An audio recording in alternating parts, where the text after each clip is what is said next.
Unmotivated, lackadaisical, doesn't care. These have been some words to describe Dwight Howard alongside the words diva and a lot of other things. But back in his day, Dwight Howard was one of the most athletic and dominant centers of his time. Granted, it was a very weak period for the NBA's centers.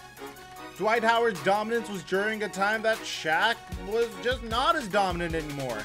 And there weren't really other centers to go up against him, save for Andrew Bynum and maybe DeMarcus Cousins later on in his career. Granted, I'm probably forgetting a good amount of players because this is years ago, but regardless, the Atlanta Hawks decided to offer him a 3-year, $70 million contract, which is very similar to what Dwight Howard was getting in Houston. Now, he leaves the Houston Rockets to go to Atlanta, and immediately your first thought is, oh, there's no way Al Horford's coming back. But a lot of Atlanta Hawks fans are quick to forget that Al Horford's true position isn't the center, rather it's the power forward position, to the point where 3 years ago Al Horford's father was coming out and begging the Atlanta Hawks to let Al Horford play his true position. So now Dwight Howard comes to Atlanta, and this is kind of a nice way the Atlanta Hawks could pitch to Al Horford that he can still play with his squad at the position that he's always been wanting to play, which is the power forward. Now,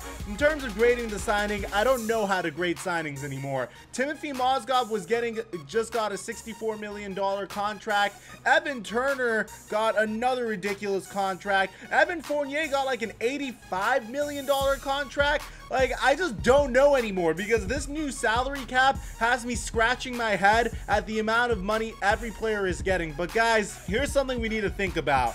At least in the NBA, we're seeing some below average players getting some nice paydays, as opposed to the owners getting fatter and fatter wallets. As opposed to the NFL, that's kind of the other way around. But anywho, I don't want to get distracted. I want to congratulate the Atlanta Hawks. Dwight Howard, if he could be at least 60% of the player he was in Orlando and at least be a rim protector, then I think this is a great signing for the Atlanta Hawks. And hey, worst case scenario, Hawks fans have something to be excited about. The former defensive player of the year is coming to town, baby. Congratulations on your signing. Comment down below what do you guys think about this signing, man. I want to hear your impressions. Besides that, I'm your boy, the Flight Mike, and I'm gonna go cry about the Lakers free agency signings, except for Jordan Clarkson, which means Timothy Mozgov, McMillan, and the fact that they pushed the Toronto Raptors to Game 7 in their playoff series, and this team has a lot of upside. Congratulations to the Pacers for not making boneheaded mistakes like my squad. And then let's move on to the next thing I want to talk about.